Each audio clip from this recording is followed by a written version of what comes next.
everybody, it's Olivia. That was like a jam session right there. What? So, as you guys can tell, I am decked out in my Shadowhunter gear with my really, really demangled angelic rune, and I am ready to talk about City of Bones, the movie. So you guys know that I'm like a really hardcore fan of the Mortal Instruments series, as you can. I've got all 5 books, baby. You guys are probably aware that I'm like a week and a half late, but it's okay. It is okay. Better late than ever, right? So today I decided I was going to review the Mortal Instruments City of Bones movie. So I'm just going to go ahead and start off with discussing the casting for each of the characters. Lily Collins, straight up, was perfect. The performance that she made in the Mortal Instruments was crazy good. She was the perfect Clary. You know, I saw her and I didn't really, I saw her as Clary and I was like, okay, yeah, this could be good. Just make sure they dye her hair red, which they did. And Jamie Campbell Bower as Jace Wayland. I was not very happy at first with how they casted Jace because, I mean, I hadn't seen Jamie in anything except for Twilight, and I think he was in Harry Potter, I don't remember.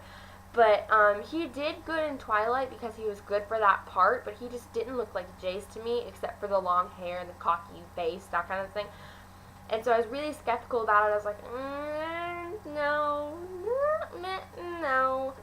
And I went into the movie, and he was actually really good as Jace. I really enjoyed him. I really enjoyed the kind of mixture he made with him and Jace, and he just kind of became him on screen. Robert Sheehan as Mr. Simon Lewis could not have been casted more perfectly. Robert is like, if you see him in his other stuff, he's so arrogant and cocky and stupid. He was so perfect.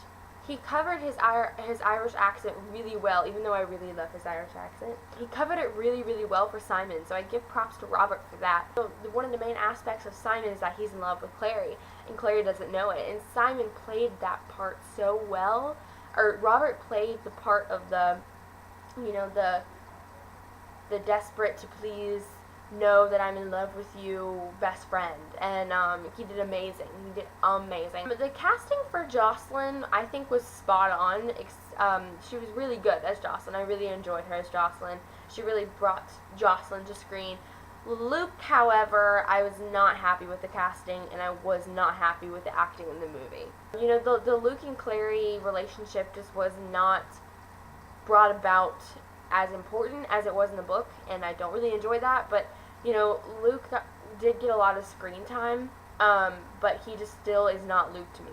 The casting for Hodge, I was not very happy with because he didn't look like Hodge to me, but he kind of proved me wrong. He did really well as Hodge. I hate the casting for Valentine. I absolutely despise it. I mean, like, the actor is awesome, but he is not Valentine to me whatsoever. He is not evil enough, he is not cruel enough, he is not critical enough, he is not emotional or loving enough, and that's ridiculous. He's nothing like Valentine is, and I don't like it. Magnus looked perfect. No. He is just, you know, he's not certain. Yeah, I imagine him as in my head as very arrogant and sarcastic, and he was neither of these in the movie, and I did not appreciate it very well. But again, as an actor, he did really well, but he just doesn't fit Magnus in my mind. So moving on to scenes in the movie, I'm going to go ahead and say my favorite scene now. My favorite scene is tied between the scene where Simon tells Clary he's in love with her and the scene, the greenhouse kiss scene between Jace and Clary. Both scenes were done so wonderfully with amazing actors, and just straight up, just I loved both of them. And in the book, the greenhouse scene was my favorite scene, but I really enjoyed that they put the Simon telling Clary he's in love with her scene in there. So I'm just going to kind of explain those scenes. The first scene I'm talking about where Simon tells Clary he's in love with her is right after Jace and Clary kiss, and you know, in the book he wakes up from, you know, obviously he's been in Hotel Dumont and he's kind of recovering from it, and he wakes up and he goes to open the door, and Clary and Jace are kissing. He's like, what? Whoa, what? This whole scene goes on, and then he walks away. In the movie, he walks down the hall, and Jace is like, go tell him how special he is, blah, blah, blah, being the jerk that obviously Jace is. She says, Simon, I'm so sorry, I'm so sorry, I'm so sorry, and it didn't mean it just happened. And then he's just like, yeah, it just happened. That's always how it works, Clary. And she's just like, what? And he stands up, and he puts his leather jacket on, and he says, look, I'm the one who's always been there for you, not him. Clary is realizing, oh, God, my best friend's in love with me. And then he makes this really sad, really, really desperate, really in love face. He's like, you know, like, he doesn't look as constipated as I just did. He does it in a way that it's just so heartbreaking. And then he says it really quietly. He whispers, but his voice cracks. He's like, I'm in love with you. And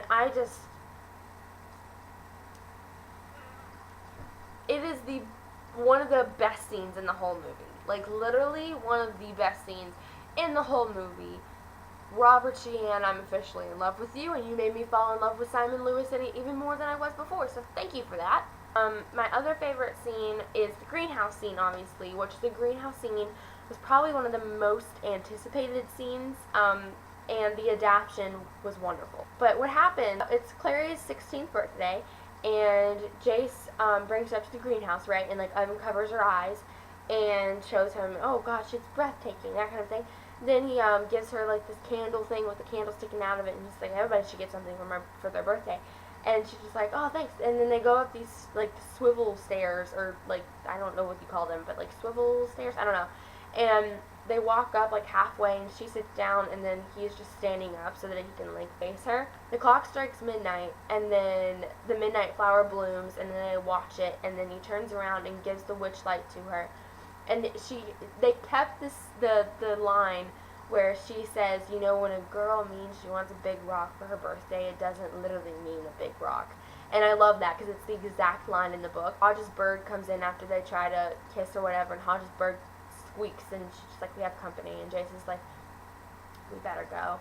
So Jace goes down and tries to help her down, and she goes, dang it. Demi Lavato has started playing already, and, you know, it's been playing for a few seconds. And then it gets a little more intense. And if you guys have heard Heart by Heart by Demi Lavato for the movie, then you guys will know what I'm talking about. But if you have not, I will link the link to the song down below. They walk down the stairs, obviously, and Jace turns around just in time for Clary to trip over one of the stairs and fall into him. And he's, like, holding her like this. And she has her arms around his neck like this. And it zooms in, and they're just kind of staring at each other, just like this. They're like, and then Demi Lovato's song, like, climaxes, and then bam, kiss. And it's, oh my god. Now I'm gonna go with my little troubles with the movie. I had a serious problem with the fact that runes weren't really explained very much. Runes in the book, they're so thoroughly explained. They're explained where they give you these abilities and they help you fight demons, and you apply them, you burn them onto your skin with stellaes, and like these little sticks that are stellaes, and yeah, none of that is in the movie.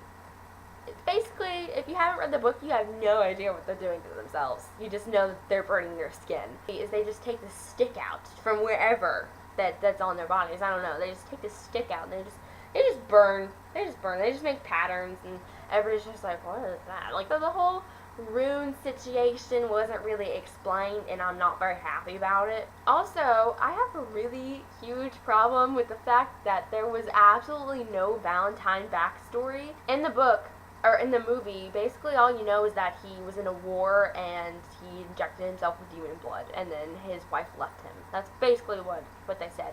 And that's like just the part of the story. The first thing I had a huge problem with, a huge problem with, was the entire Hotel Dumont scene. They're like running to Hotel Dumont, and they get in, and you know they're walking through these really dark corridors in the the Hotel Dumont, and they go in, and Simon is just hanging like in chains in the air. Like he's not dead or anything. He's just like, you know, he's got chains all over him, holding him up in the air.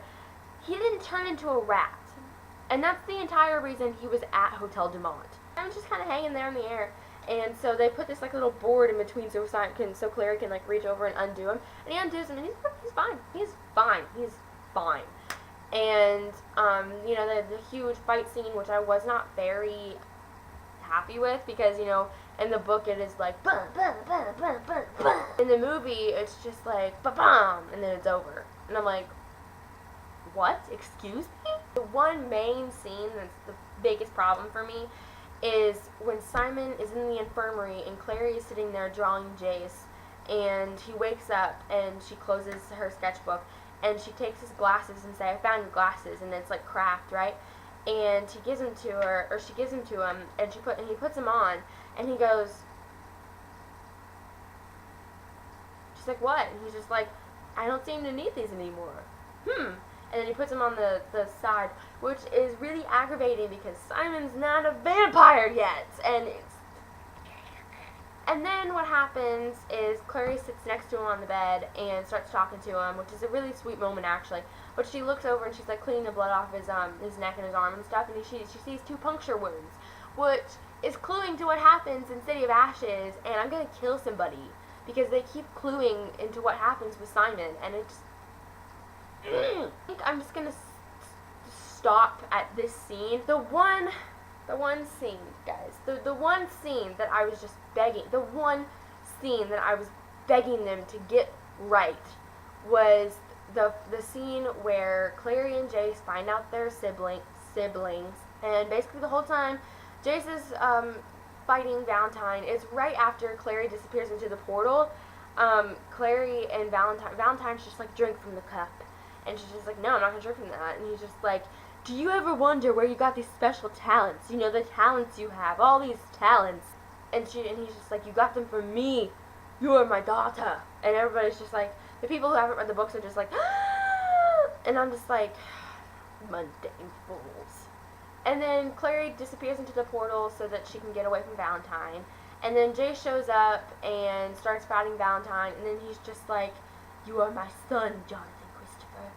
And he's just like, no way, never, I don't believe you. And it's just, they didn't get it right, and it's just, and so that scene, and then, Clary, 16-year-old Clary against the most powerful shadow hunter ever known to shadow hunting. He's just, you know, he's standing there in front of the portal, and Clary just kind of turns and just, she does this. That, my friends, is how you get rid of the most powerful shadow hunter in the world, is to kick him into a portal. She's like, she turns around, it's like slow-mo, and she's like, sees Jace, and Jace is like looking at her, and Clary's like looking, they're dealing with the revelation that they are siblings. Valentine decided to put his hands through the portal and grab Clary and try to pull her in, and Jace is like, Clary, and like runs to her, and like grabs her hand. And Clary's like, please, God, don't let go. And Jace is like, I'll never let you go. And then gives her the stele, right? And he's just like, here. And she just, you know, she just happens to know what to do with it. And she just, like plums it into the portal. And then it just freezes over and blows up. And then it starts snowing in the middle of the Institute library. So that's how that movie went. I'm going to say overall, I'm going to give it a B. Yeah, I'm going to give it a B. Because it's definitely not an A, but it's definitely not any lower than a B. I'm going to go ahead and put it a B-. I'm going to give it a B-. Overall, I really enjoyed myself. I really enjoyed the movie. I liked it. But obviously, being a fan of the books, the first thing you're going to do the first time you see it is critique every little thing. I hope you guys enjoyed my City of Bones Mortal Instruments movie review. I am so excited for City of Ashes to come out. City of Ashes comes out sometime next year. I don't remember. I will look it up on IMDb and find it out for you and put it down below. And if you guys want to go take a little sneak peek at the Mortal Instruments movie website, I will link that down below. Also, if you guys want to go get tickets to watch the movie, okay, go do it, like right now. By the angel I float away.